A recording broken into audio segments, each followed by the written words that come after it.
আসসালামু আলাইকুম। গৃহস্থালী ও রন্ধনশৈলী চ্যানেলে আপনাদেরকে স্বাগতম। আজকে আমি নিয়ে এসেছি মাশরুমের একটি অন্যরকম রেসিপি নিয়ে। মিক্সড ভেজিটেবলের সাথে এই ওয়েস্টার্ন মাশরুমের কম্বিনেশন একদম জমে যাবে। চলুন তাহলে শুরু করা যাক। এই রেসিপির মূল আকর্ষণ হচ্ছে এই ওয়েস্টার্ন মাশরুম। আমি এখানে 100 গ্রাম ওয়েস্টার্ন মাশরুম নিয়েছি। তারপর নিয়েছি কিছু সবজি, গাজর, বরবটি, কিছু টমেটো এবং ক্যাপসিকাম। এবার রান্নার প্রসেসে চলে যাচ্ছি।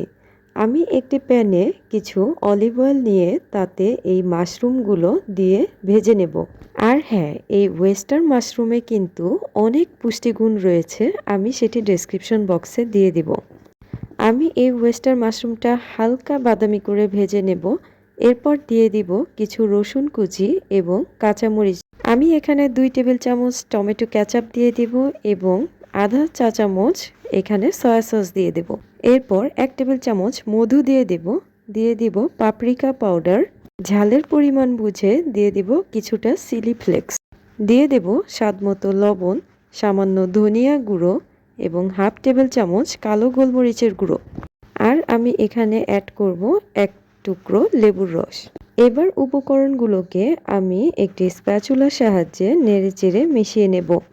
আপনারা চাইলে এখানে মধুর পরিবর্তে চিনিও ব্যবহার করতে পারেন। সম্পূর্ণ রান্নাটি আমি হাই হিটেই এখানে করেছি। সর্বপ্রথম আমি এখানে দিয়ে দিলাম গাজর কুচি এবং বরবটি কুচি। গাজরটা সামান্য সেদ্ধ হয়ে এলে আমি এতে দিয়ে দিব ক্যাপসিকাম এবং টমেটো কুচি। আমি এখানে যে সবজিগুলো ব্যবহার করেছি এগুলো কিন্তু সেদ্ধ হতে খুব বেশি সময় লাগে না। আর এই রেসিপিটি সাধারণত এই সবজিগুলো খুব বেশি কুক করার প্রয়োজন নেই। এবার আমি এতে সামান্য পানি ব্যবহার করব যাতে এই রান্নাটা একটু আঠালো হয়।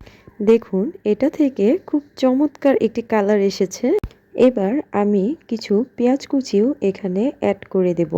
যে কোনো চাইনিজ রেসিপিতে পেঁয়াজটা কিন্তু একটু শেষের দিকেই দেওয়া হয়, কেননা এটি কিন্তু খুব বেশি কুক করার দরকার হয় না।